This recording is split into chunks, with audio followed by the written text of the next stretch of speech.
Ooh, Tampa Bay. You know where you're at. You're in the Sports Lounge.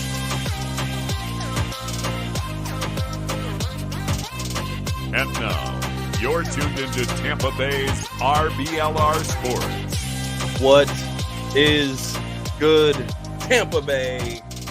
My name is Eureka Wheeler, and I am sitting here in a lovely studio that we just got done doing the live watch along with the NFL draft last night. Mr. Dobb was part of that.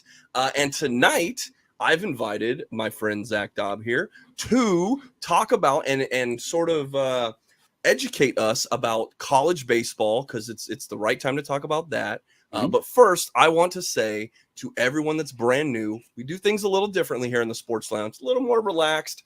If you want all of the X's and O's and hard-hitting analysis, please make sure to see all of the content we do on a daily basis here at RBLR. One of those shows is the RBLR Rays show that Zach is the host of.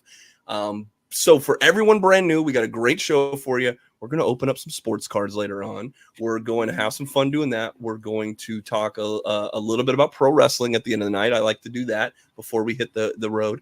But first, we've invited Zach to talk about some college baseball. So for everyone new, welcome. Please make yourself comfortable. Mi casa es su casa.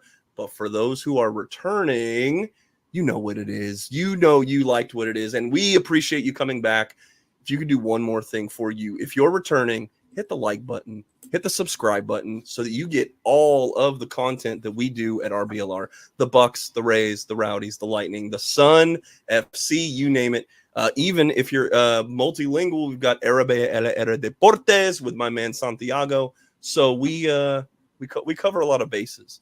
Speaking of bases, let's talk about college baseball. And to do that, here is one of the hosts of RBLR Rays, but a man who loves his Gators, doesn't like the Seminoles, but likes college baseball all the way around. That is Zach Dobb. Zach, welcome to the show, buddy. Pleasure to be back. I love talking about baseball of all kinds. College baseball is fun because it's kind of nonsense, and like there is almost no cohesiveness. There, like teams have gone so far up and down the rankings since the beginning of the season. Florida started out the season ranked number 3, and they are no longer ranked, and they are no longer even hosting a regional anymore. Okay. College baseball is wild, and that's one of the reasons it's so fun about it. So are there any Florida teams? I guess what I wanted to ask is because I need to be educated, and I don't know if a lot of our audience needs to be educated, but kind of what's going on with Florida college baseball and with the playoffs and everything coming, the tournament coming around. Do we have any teams that are highly ranked or that are going to host some games? What's the landscape look like? So let me break it down kind of from the big picture of college baseball as a whole and of the tournament. May 27th is the date. It's called Selection Monday in the college baseball world. That's like a month away, almost exactly. Yeah, about a month away. And on that Monday, they will pick the 64 team field that will compete for the College World Series. The way that it works is those 64 teams are then broken out into 16 regionals that are hosted by the top 16 teams in the nation. Okay. The interesting thing about that is those teams have a significantly higher advantage than almost any other postseason really across sports, because they get to literally host games in the postseason to then get into the actual College World Series in Omaha.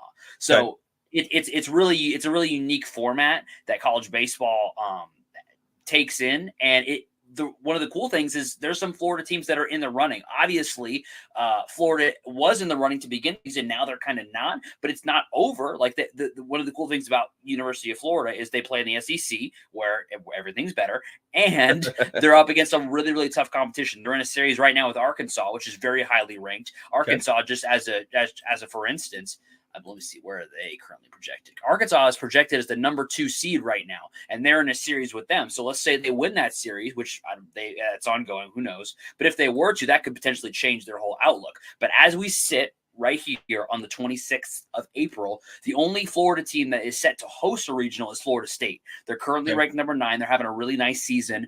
They had a good season last year, They definitely didn't do what they wanted to in the postseason, but they're having a really nice season this year, building on that, and now hoping to host a regional. And in addition to Florida State, Florida is still projected to make the postseason, just not as a host.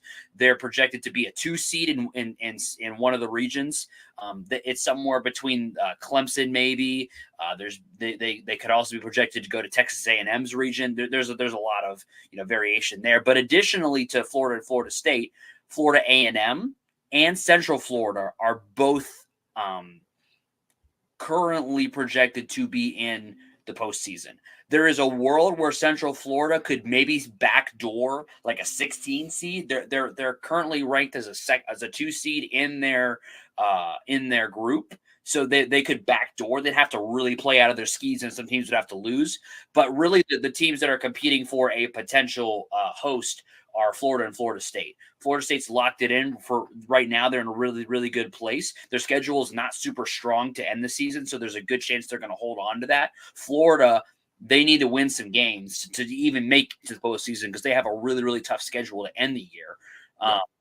And if they do well during that tough schedule, they could be either they could fly anywhere from being a host to being out of the tournament altogether, and that's kind of the craziest of college baseball.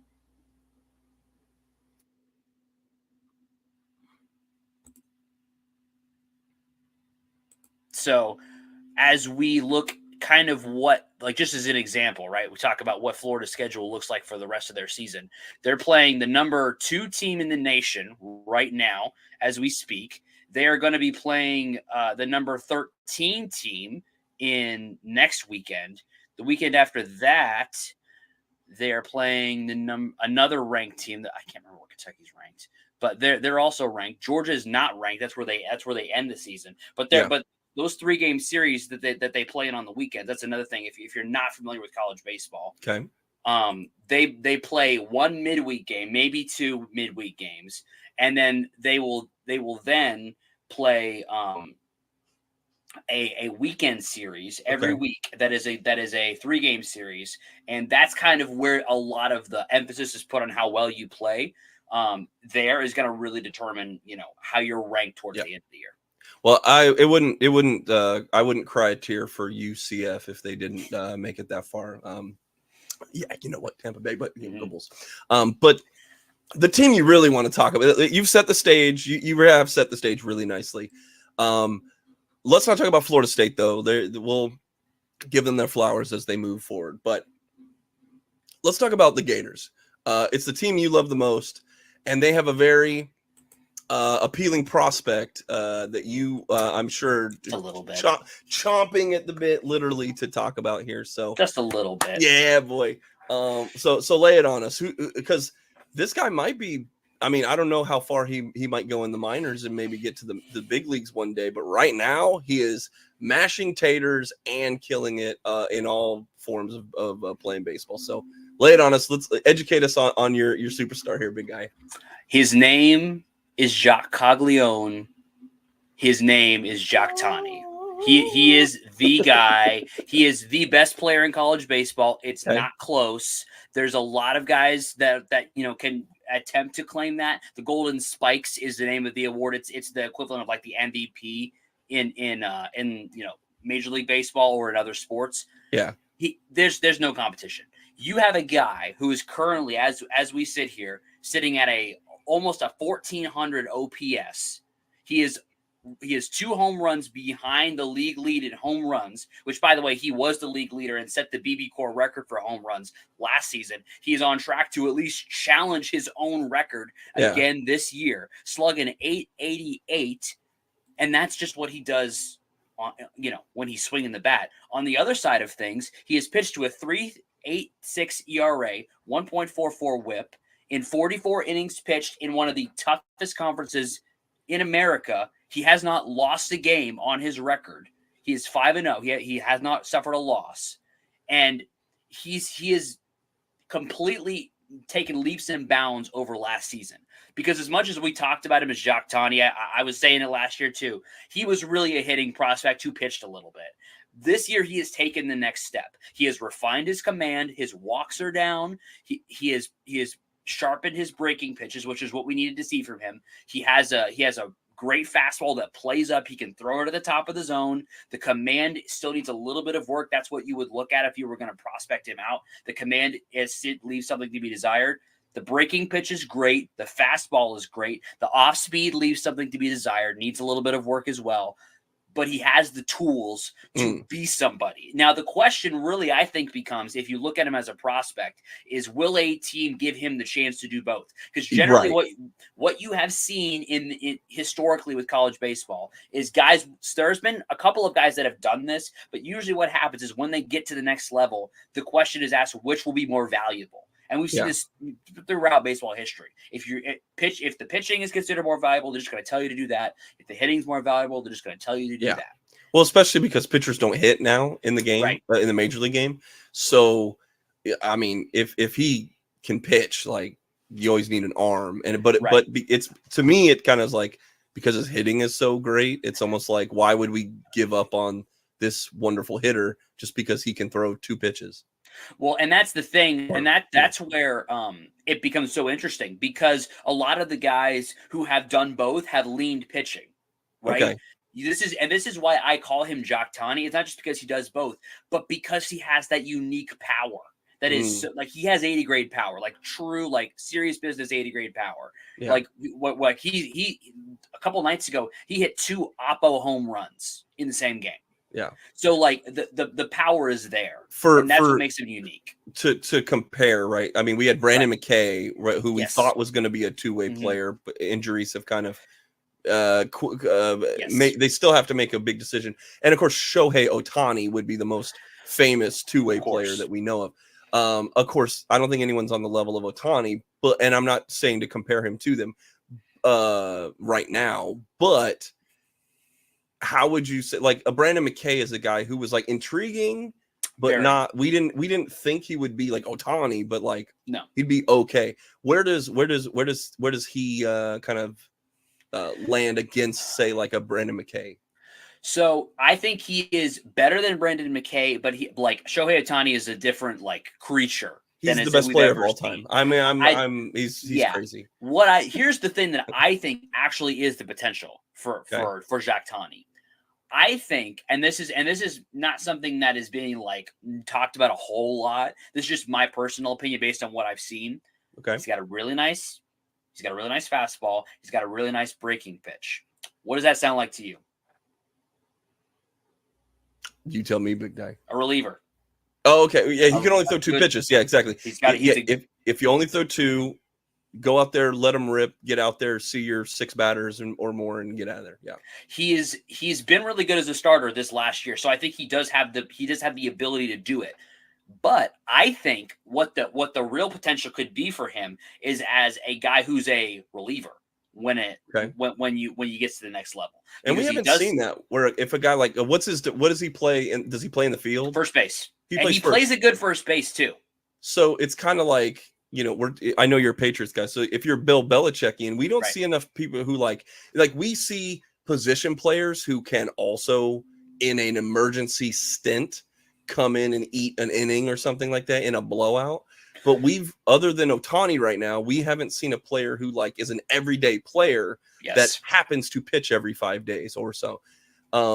So what you're advocating is maybe someone could be a little bit more forward thinking, play him at first, utilize that bat, and then every 3 to 4 days, let him maybe he starts on the bench and comes in as a reliever on those games. And and the interesting thing is, almost every single game this year that he's pitched in, he's also batted. Okay. And he has multiple times hit well in games that he has pitched. Now, do they sub him in as a pitcher, or does they just go he's like a can they like negate the DH or something like that? Like, so he just goes to first, so you don't lose the DH. He just walks over to first base, and then you bring in your next pitcher. So you can lose the DH in college if you there are ways you can lose the DH in college, but he because he just goes to first base, they don't lose the DH because he's still playing in the field. I don't, and this is where it would get interesting. I need to read up more on the way the rules, because it used to be there's a lot of tricky things, and the Rays used to do a lot of really tricky things with substitutions. They would literally send. Do you remember the days where they would send relievers to a position for a little bit and then bring them? I think more teams. I mean, I think it's an interesting thing if you got players that can do it. So there was some trickeration that the Rays got into a couple of years ago. They don't do it as much anymore. With the way they've changed the rules, I don't know what they can and can't do anymore. Sure. But if there's anybody that could be a case for how you can get into some trickeration and do some fun stuff, I think a guy like him is it, because the thing about it is it's not just like a gimmick, because he has real hitting chops. And the contact ability is the thing that I think people are watching as a hitter. He is good, not great. I would say you probably grade his contact at like a 45 to 50, if that. Okay. He's gotten better at the contact. 50 being league average for those that don't know. Like 50 is like major league average. Yes. If you're grading out at like, it's like 50 is like league average, 60 is like okay, 70 is like okay, yeah, now we're talking. 80 is like all-star. Yeah. So that's, with that context, the contact ability is like 45 to 50 maybe. The power is 80 grade. Yeah. So if he gets one, he nails it. If he gets one, he nails it. And he's he is walking a little bit more than he did in the past, so he is showing some improved plate discipline. Okay. He's also walking because, guys, he's gotten quite a few intentional walks as well, because people just don't want to deal with him. Yeah. And that's where, I think there is some development potential here. He's not just a guy who is, all gas, no brakes. He does have some of those soft skills that you look for that he can be developed. So the question really becomes, where does he go? At the moment, he's projecting the top 3 of the draft. Okay. And there has been a case for the Guardians, because they're currently slated as the number 1 pick that's what's been at the draft order. So it'll be interesting to see what the Guardians might do there, because they are known for developing pitchers. So it'd be interesting to see what they might do in that scenario if they picked him, like what they would want him to do. I think you can't ignore the power. So it'll be very interesting to see what a team that drafts him does, because if he was just kind of like if he hit like 15 home runs and like was slugging like 620, like that's a really good kid, but that's college. But when you're doing stuff that is like, he could probably win the Golden Spikes without his arm, but then you put the arm on him so like now you're getting into like, well, it's like you kind of like, I feel like any team that drafts him and doesn't take advantage of everything that he can do is kind of wasting. Okay. Yeah, I see what you're saying. Yeah. And I don't necessarily think he has to be a starter. I think he could be a reliever, and I think he could do really well at that, coming in to just like, blow doors off, because he can hit 100 when he wants to, but he doesn't. He sits like 60s. He sits like 96, 97 or for the most part in game, because that's where he's not trying to overdo it, but he can get up to 100 when he wants to. Okay. So I think as a reliever, if he comes in and blows 100 and has the slider off of that and works on his changeup, that plays up as plus value. So I'm curious to see what team drafts him. How creative are they with their organization? What can they sell to him as a player to say, hey, we think you can do this stuff. Will you let us try to develop you? It's going to be really interesting to see what that development plan looks like for him. Okay. Because I think a team will say either, hey, we can't lose. Like, I need that bat. Like the bat is the better tool. As much as I love him as both, the bat is the better tool. So it'll be interesting to see what a team that drafts him is, what they're willing to do with him when they get him in their organization. Yeah. Well, I guess the last thing that I'll ask you about college baseball is, if you had to forecast right now, even outside of Florida, like how far do you think, what team do you think goes the farthest, like Florida State maybe, and how far do you think they can go, and ultimately who do you think wins the World Series? Right now, that's tough. I'm going to have to, like, honestly, I think Arkansas might win the whole thing. Okay. They're a very complete team. They have a lot of guys that are just that are, performing at kind of beyond what the Arkansas was not expected to be this good. They're having a lot of guys performing above expectations. Okay. And they just look they look like a little bit of a juggernaut right now. I'm curious to see how Florida does. I haven't been checking the score tonight to see how we're doing, but they look really, really good. I think Florida State right now, where they're projected in the bracket is favorable to them.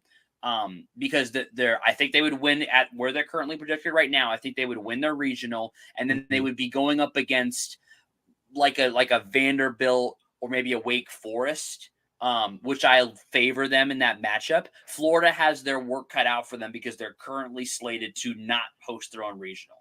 I think this is the problem with Florida. I won't go into it too deeply because I don't want to bog it down too much. But the issue with Florida is their pitching is too young. Their pitching is very, very young, and that's why they perform so poorly. They perform below expectations because their pitching has been bad. The offense is good. If the pitching can round into form, they can go deep into this thing. And Jock Tani has been the stopper. He has won them series on Sunday. He's been starting. He's starting on Sundays. So he's finishing out the week for them, and he's won them game 3s of series multiple times. So he is really that good. So I do think they could win. They could win their regional, even though they're not hosting it. The question for me is if the pitching can hold up past that. Okay. At the moment, that's fair. I'm not confident in that. That's a fair criticism. But could their young guys get on a heater and make it happen? They could. But right now, I think Florida State probably projects, which tastes like sawdust in my mouth to say it. Right now, I like being objective. I project them a little bit farther. But but like if you ask me who has a better chance to win the whole thing, it's Florida because the high end talent is there.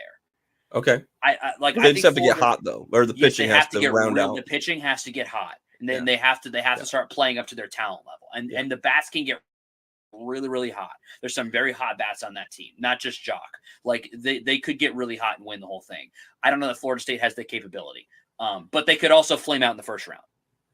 Well, you have said that that college baseball is fun because it's a little nonsensical.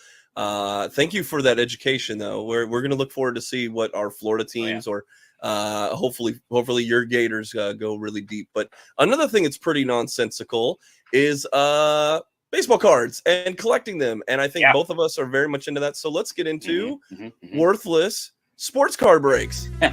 Ladies and gentlemen, sit back, relax, and get ready for another edition of Worthless Sports Card Breaks.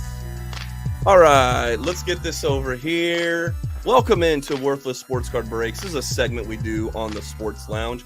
And I've got my friend Zach Dobb here that you might know from the RBLR Rays show that we do on this YouTube channel. By the way, if you're new here, welcome in. We're going to open up some sports cards and have some fun. But if you're returning, hit the like button, hit the subscribe button, and show us how much you support us here. We're close to 400 subscribers, and you could be the next one that gets us over that hump. So, Zach, let's open some sports cards though. For this occasion, I dug into the the treasure trove here and got 2021 Series 1 of Topps. Now there is maybe one rookie in here that I hope I don't pull. But there's some other good ones in here. There's a lot hangers or bangers, right? Yeah, and we're hoping. So this is going to be one big old block of 67 cards, and we're going to do it two times here. But either that's a spacer or there's something in there. There's something. Maybe there's something in there, buddy. That looks good. I am the problem is I'm atrocious at opening these, and not banging up the corners. But that's why we call it worthless sports card breaks, because here's the thing. We all want hits. We all want ones of ones and autos and relics and everything. But 99% of these cards are going to be worthless, maybe a buck or something. But if that's your favorite player, this could be a price. If you like the photo, if it's the third year card of a dude, you might still like that guy. So we're going to celebrate. Had a really good season that year. Yeah, man, come on. So we are going to celebrate the artwork and the awesomeness that just even your everyday average card. But I mean, I really do hope it's a one of one auto, and you know, that would be fun. So I'm not in it for the money, but let's separate this out. So We've got Howie Kendrick. So first of all, I was not a fan of 2021's artwork. What did you feel with these? Like, So I don't hate it. Byron Buxton? Like it's kind of unique. There's other years that I've liked more than this. I would rather this than what we are getting in 2024. I'll put it that way. Here, I'll flip these over. I like 2021 better than 2024. I'll put it that way.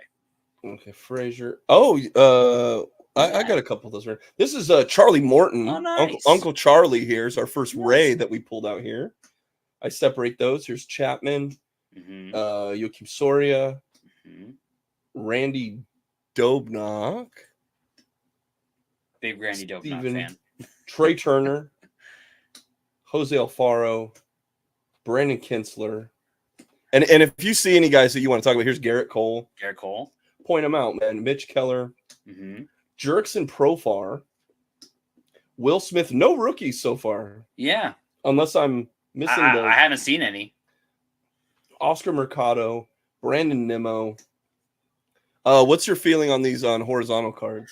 I don't like. It all depends on the image. Austin Meadows. Like that slaps. I love that. Okay. All right. I love that it's all depends on the image. If it's a good picture, like that's like lame. Like yeah, not a right. fan. Not a fan. But if it's a banging picture, then like I'm all for it. Yeah. Like this kind of Eber. Like that's okay. Well, like, that's fine. It's a league leader card. I guess I didn't flip these on the back here. Yeah. We're getting to the team cards. Here's hands up, masks up. Oh, because I mean these were the. So that's kind of a unique card because like there's only going to be a couple of those with masks in them. So that's this is that time frame. You're going to see empty seats. You're going to see these are snapshots in time. When you're explaining to your kids one day or to other people about, hey, we lived through a pandemic. See, that's a great picture right there. Manny Machado with the ball. Like that's a great picture. I love that. Sorry for the light, guys. If it gets shiny, I try to get it out of the way. But so here's Juan Soto. That's a good one too. It's a good picture. I like that. That's a good picture. I like that. Here's the Detroit Tigers high-fiving each other.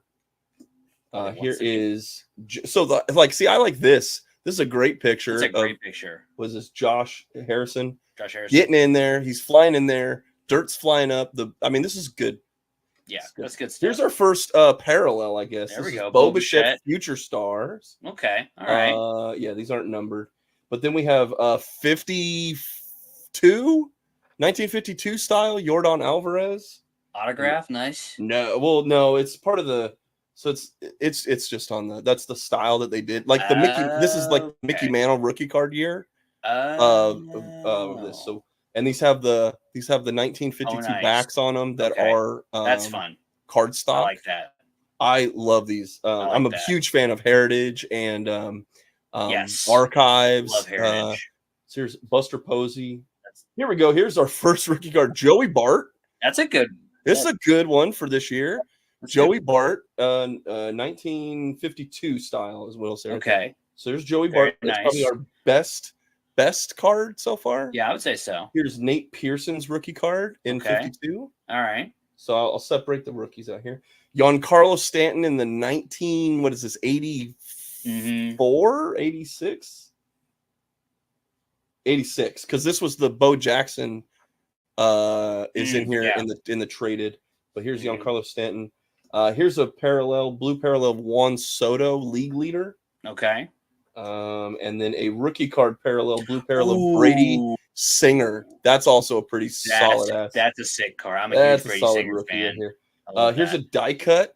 Jackie Robinson Platinum Players. That's pretty cool. So here's the thing, like this is worth nothing. Like let's be honest. Yeah, it's not worth anything. But if you love Jackie Robinson, if you're a collector of this, if you like these cool, different shaped die cut cards, if you're a kid, this looks different. That's cool. So cool. So you tell me that like that's not like that's cool. Somebody, it's worth more than the dollar.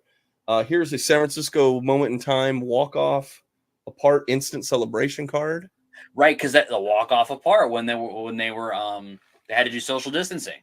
Here's Josh Bell. Mm-hmm. Here is Sean Doolittle. He's the pitcher in this picture. High five and glove fiving. Here's Tampa Bay Rays team card. Who is of that? Willie Adames and is that Meadows or No, who's no? that? Who is that? It's Willie Who's Adames that? It's and Billy Adames and oh my gosh, is that oh man, if you're what's his if you're name? on Is the, that let Hunter us know. Renfro? It might be Hunter Renfro. Let us know in the comments. Who is this? Who is that guy? Who's that Ray? Who's that Ray? I love it.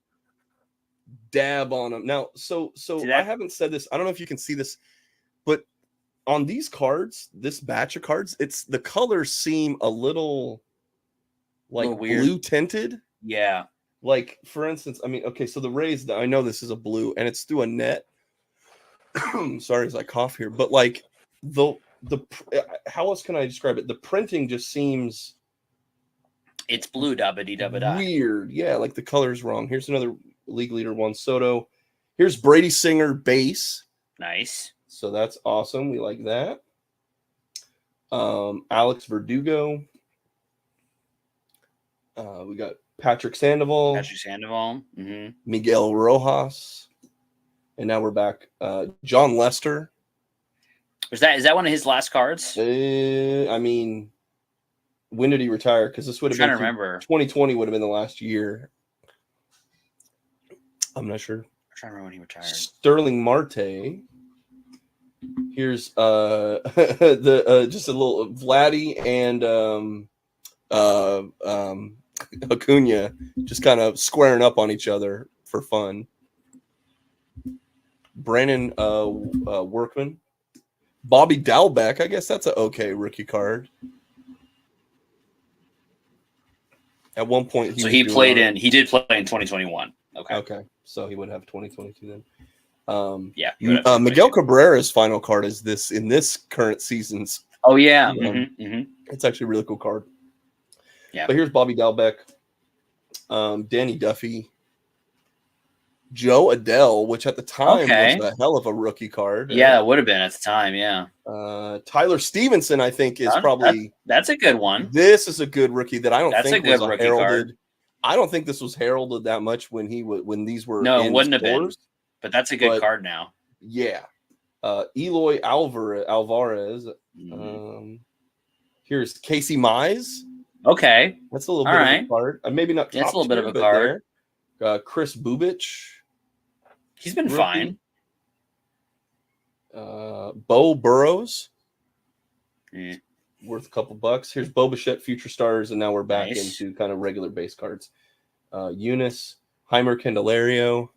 Okay. Ryan Castellani. Yeah, here's a rookie card nonetheless. Nick Heath. Tristan McKenzie rookie card. All right. We're digging that one. And Shohei pitching. Nice. I think there's a hitting variant as well, but this would be his. We haven't looked at the back of these cards. They're kind of the same every year now. Yeah. With a little bit of a difference, but I think it's pretty form and function. I collect Shohei, so I'm going to put that off to the side. We'll do this one more time, maybe a little faster this time, but we've kind of looked at the artwork. We've looked at the fronts and the backs. We've kind of gotten the lay of the land, so I might go through these a little bit quicker. Rip it and rip it. Yeah, man. Have you opened up any of the new current stuff out there? Yes, Heritage. I have. I opened some Heritage. Yeah. It was a week or two ago. Okay. Super fun. I love the design. This is how new I am to collecting. I opened Heritage for the first time. Yeah. And I was like, whoa, it's an auto. And then I was like, oh wait, no, they're all autos. Yeah. It's like I didn't know. Yeah. So like that. So like I had a moment where I was like, whoa, and I was like, oh no, never mind. Trevor Bauer, yeah. But I love the design. It's super fun. I thought I like the I don't know, I just like some of the pictures that they chose for Heritage. I thought there were some really fun pictures. Yeah, I think they did a solid job, man. Like 75 is one of my favorite like designs. Yeah. For Heritage for sure. Yeah. Big fan. But even the current Series 1 has like a kind of a unique, like it's a little bit of a throwback to some of the old designs with like a neon. I mean, if you look at the artwork we have on this show, we're definitely into the neon signs and stuff. Yeah. But it's the only thing I don't like is their black to white gradient on the card. It's just a little weird. I'm not a big fan of the gradient. I think if it was just white or something else, or just black, Charlie Morton, I would probably like it better. I think we got to the collation. These are a lot of the same cards we got in the last one. Whit Merrifield, I guess that's all new. We didn't get a Whit Merrifield. Salvador Perez. Okay. Look at Albert. That's a fun picture. That's a great picture. If you're a great picture, if you like that, or if you were at that game, man, that could be fun. That's cool. Julio Urias. I mean, I'm a Cardinals fan, so like whatever. I hope the Ivy dies, but Max Kepler, Luke Voigt, Johnny Cueto, Clayton Kershaw, Hall of Famer. At some point, someone's going to be collecting all of his cards because he's a surefire Hall of Famer. And I PC him. So yeah, here we go. Max Muncy, Zach Britton. Oh, we got it's a variant, or at least maybe a short run rookie card of Nate Pearson. Nice. But it was upside down, so there's got to be something. Here's the Topps Chrome of 1953, Francisco Lindor. Nice. You can see that. A little bit of prism going on. And then we also have a Matt Olson. Very nice. Let's see. So we'll go over there. Now we're to the other half of here. Here's Alex Bregman, 52. Matt Chapman, Max Scherzer, Bo Bichette, Shohei Ohtani. Ooh, that's a good picture. 86. I dig this. And then we'll see. This has his hitting batting record on the back. Nice. So that's awesome. Here's Don Mattingly. This was the 70th year of Topps. So these are just kind of like retro cards. Mm-hmm. Kind of shows you his. I think this is his first ever card, which would be 1983. I think this is, or maybe 84. But so this is his first card, which I love this design, where you kind of have the press picture here and action picture there, and then his final card was the 90. I can't remember what, but this was like 97, 98, something like that. I could be wrong, but hang on, I'll pull it up. So his last season that he played in was 95. So it would have been 96. Okay, it would have been 96 then, yeah. Here's Kevin Biggio, which I think at the time is too big of a player for this to be the picture that you get. Like, he's stretching to get the ball. Here's the Orioles. Right. Texas Ranger team card. Here is Joey Wendell. Rays legend good Joey Wendell. Good utility infielder for us here. Who's been really bad ever since then. Humberto Mejia, rookie card. Okay. Nick, Neidert? Don't know him. Nope. You tell me. Here's Nick Senzel. Here's some World Series cards, and these sting because this is the World Series we lost. Yeah, here's Walker Buehler World Series. Boo. Mookie Betts, who killed us in that series. Paul DeJong. Could have given us a Rays one. Hey, Paul DeJong, we love. I'm a big guy for him. Caleb Smith, go Cardinals. Caleb Smith. Luke Weaver. Kevin Kiermaier. There we go. A little KK action. KK to Hall of Fame action there. Kind of a lame picture, but it's okay. Marco, I mean, he's way too much of a handsome man for that. I know. Like, seriously.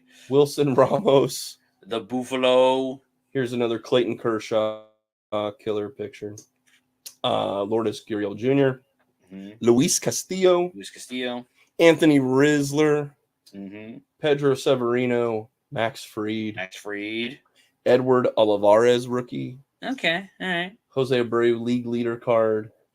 Alberto, and then Albert Abreu. Is that Abreu? Yeah. Tariq Skubal, final card. Okay, there we go. All right. Our final card, rookie card. There we go. I think it's pretty good. That's pretty good. Overall, what's your impression of this? As I'll pull up KK, I'll give you the front side again. Yeah, I don't hate it. I don't hate it. I kind of dig the little blue lines and everything. Yeah. I I like it better than 2024. I don't think I would like honestly the thing that kills it for me is the little pink in the bottom. Like Really? I just like what I don't know. I either want more pink or no pink. I don't why is like that the floating geometric shapes. I mean, not a big I fan of floating geometric yeah, shapes? and No. I hate the name. I hate that it's so tiny. Yeah, the 'Cause name is great. so to me, you're sort of paying homage to like Fleer Ultra 93, which if you Google that, kids, it's kind of the one that has like it's like a slanted, like there was like a slant, and then it would be like a marble, and then there was a kind of a parallelogram with the name on it that's like it's got the embossed like shadow to it and everything, and like it was their, I mean, but it was their shared design for Fleer. Baseball, football, basketball, all of them had the same design, and it was this. So to me, that's kind of what it's reminiscent of. But overall, yeah, I think these are forgettable, other than the good rookies that are in this set. So, well, Zach, thank you for sticking with us to talk some sports cards. Oh yeah. And all right, well, make sure that you follow my man Zach Daub on all forms of social media at Real Zach Daub, DAAB, and then you listen to him every week on the RBLR Race podcast. It's gonna be a good one this week, man. They're in a weird situation, so it's always interesting. So, well, we thank you for joining us, and we're gonna get along with the program, but take it easy the rest of the time. And that has been your worthless sports card break. And with that, we will move on. Just a little quick hits about some of these topics here. First and foremost, the Lightning are down. They're down 3-0 in this series to Florida. And in the preview about a week ago, we talked about just how good Florida is on the forecheck, and they have been definitely everything they've been advertised to be, right? They are aggressive in their own offensive zone.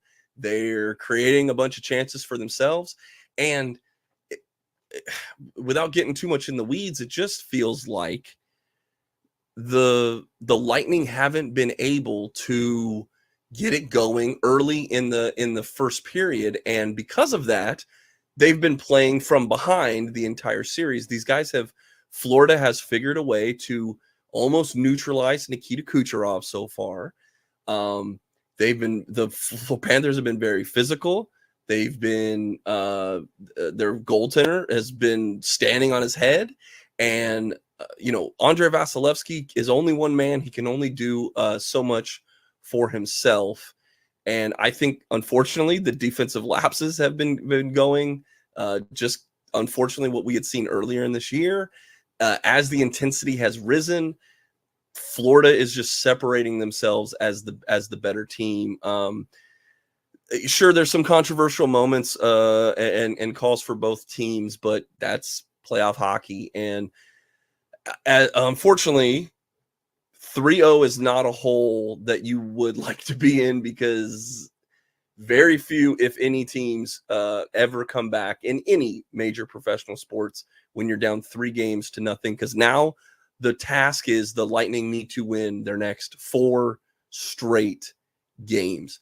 Impossible? Absolutely not. If there's a team that's going to do it, the ceiling of the Bolts is pretty high, but it's not looking very well. Like I wouldn't put money on it right now. But the Lightning they've lost the first 2 games by 1 goal, separated them both. And to be honest, the Bolts, I think you can feel that if they just did a little better in the first periods and made them close, they've had their chances. They could have won these games, or they haven't been getting blown out for sure. So you hate to say it's as close as you can get of a 3-0 series, but I'm not here for moral victories at all. I'm not here to do that. It's the playoffs. You either win or you don't. And when you don't, there are consequences for that. But we're not going to talk about what could happen after one more loss. It's good vibes only for me right now. Can they do it? Yes. Will they do it? I'm hoping so. but you can only win one game at a time. So you still have one more home game. You gotta take care of business at home. Then you got to go on the road. You get to come back to Amalie, and then all bets are off if you make it to a game 7. So here's hoping that our Lightning can do that. And I'm repping you guys on the show for good luck. Let's go. And come on, boys. Let's go. Come on, Bulls. But let's talk about another team that is in full effect this season, and that is the Tampa Bay Rowdies. The Tampa Bay Rowdies are going to play New Mexico United this Saturday. And what's great about this game is our Tampa Bay Rowdies are going to be on CBS Sports. You definitely should check that out. However, you can get CBS Sports. It will be on your TV. I also believe it's on ESPN Plus, but with the CBS games, sometimes they're not. So I think it's the national broadcast on CBS. So you probably won't be able to get it on ESPN Plus. Now that I think about that, but your Tampa Bay Rowdies are going to be on national television, and that is huge. One, for the USL Championship, but there is a good chance you're going to see a really tough game. Okay. Last week, the Rowdies just couldn't score a lot of goals against a team that we really thought they were going to have, because El Paso is who they played last week. They're kind of in the bottom of the table of USL Championship, and they conceded a goal that was like a unbelievable goal from El Paso. Jordan Farr, our goalkeeper, was out of position, and then right at about midfield, just beyond midfield, about 75 yards out, the player just kicks it, and it loops in, and you can, as the ball is coming down on its from its apex, you see Jordan Farr running, trying desperately to get back into his net. He tries to make a play on it, but it is not to be. And so you conceded a goal when you were the aggressive team so far in that early stage of the game. You couldn't have scored because of all your chances going awry. And then the other team scores this like super fluky goal. Give me a second here. Let me wet the whistle. So they score this worldly goal that you'll never see again in your life. And now we're down 0-1. And then the Rowdies then changed up some tactics, made a couple substitutions, and then thankfully,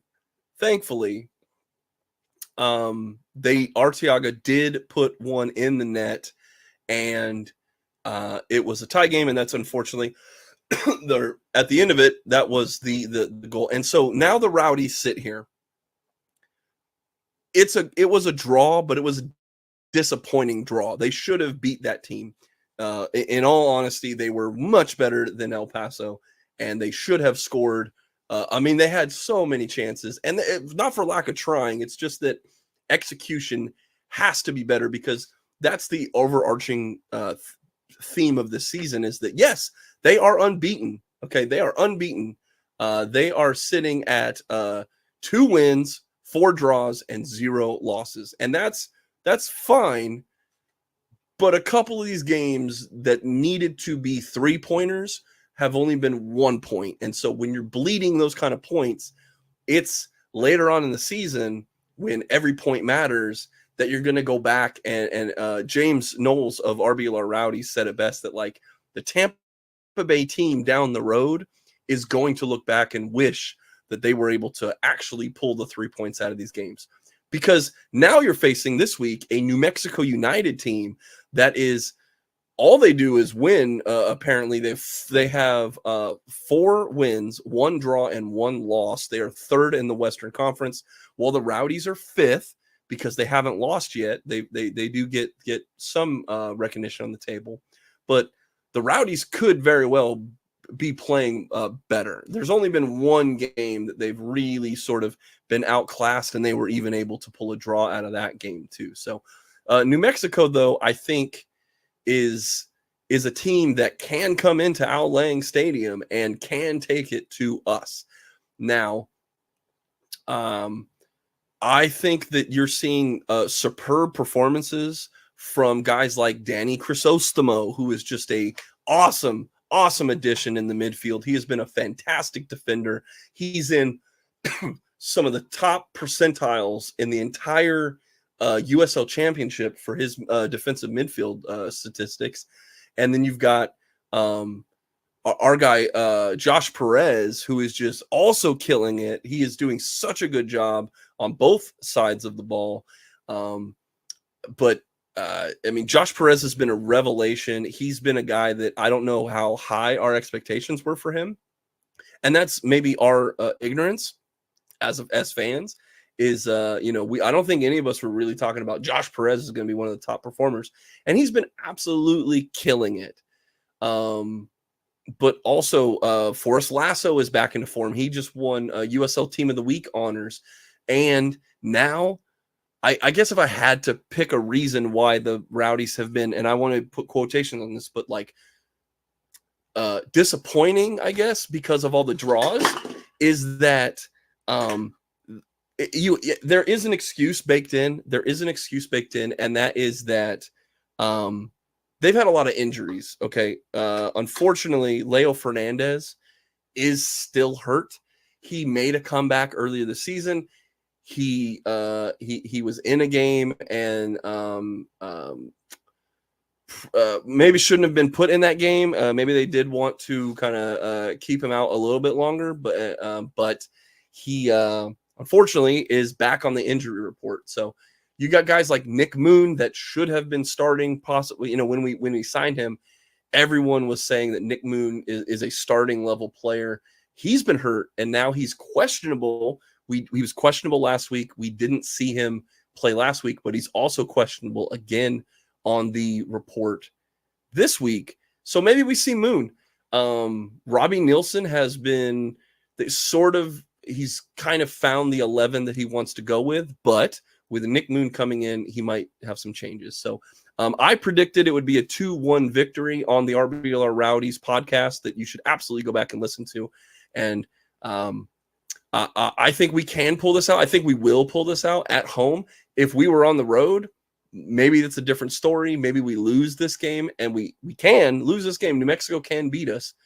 But in front of Al Lang, the lights are bright. I think this team is set up to do better when the lights are brightest.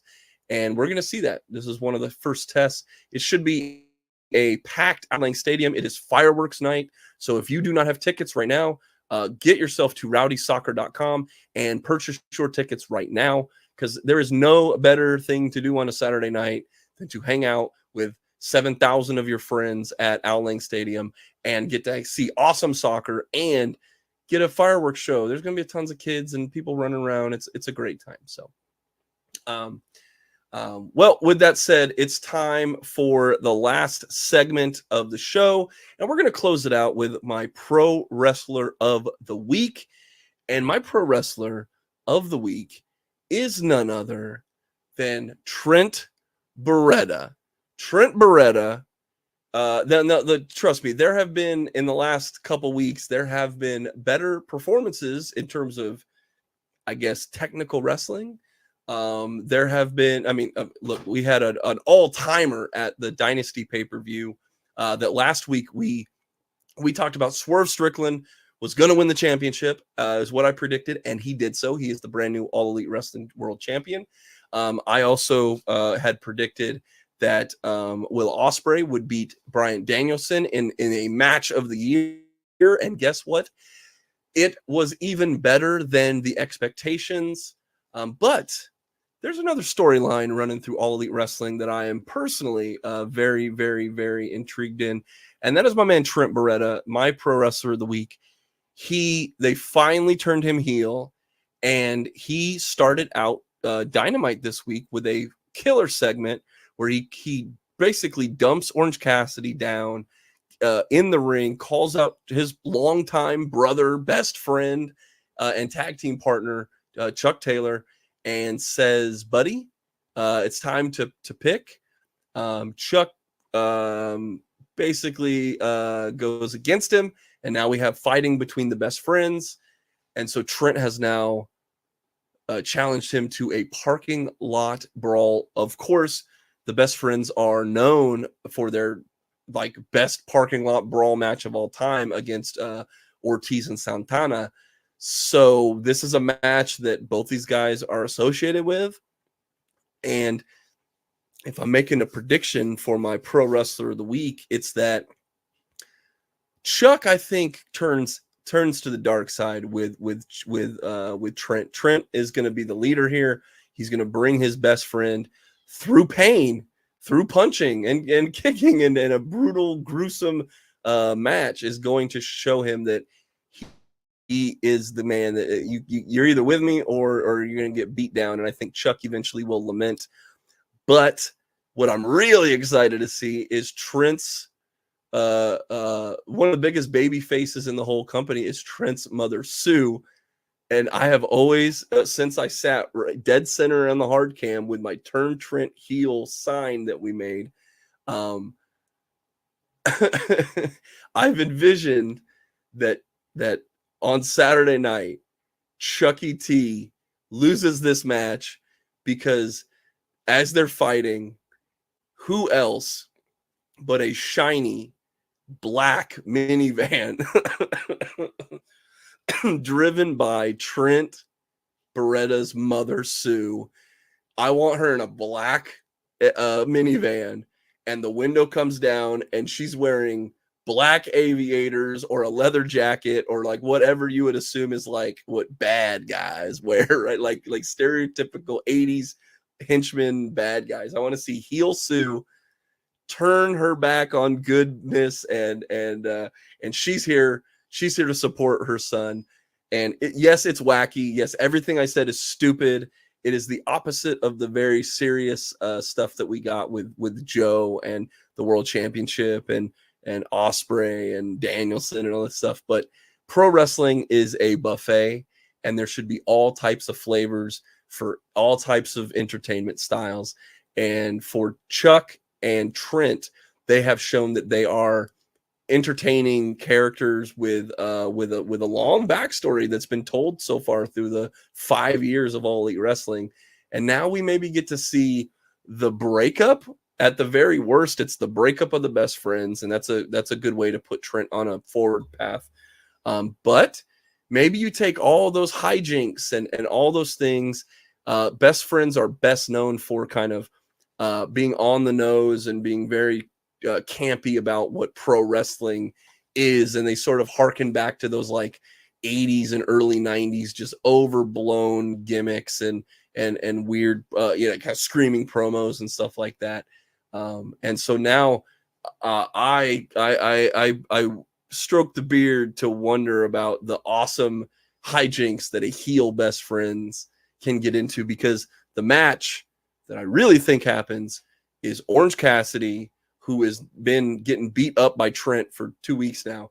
Orange Cassidy and Katsuyori Shibata, which they themselves are a oddball tag team that is entertaining, but can absolutely go in the ring, versus the heel best friends of Trent and Chucky T, who get to like go in all black, get up, and like I said, just heel it up and be the most obnoxiously pro wrestling entertaining heels. So that's gonna be my soapbox for wrestling. Thank you. Congratulations to you, Trent. You're my pro wrestler of the week. Keep doing what you do. But that's going to wrap it up for us here, guys. Lightning, come on. Lightning, we got to do this. The Rowdies got to get 3 points this week. No more draws. Let's go. We haven't gotten into the Rays, but the Rays continue to be a little. That's probably every single week. For us all here at RBLR Sports, I'm Eureka Wheeler. Hit that like and subscribe button, y'all. Take it easy. Peace.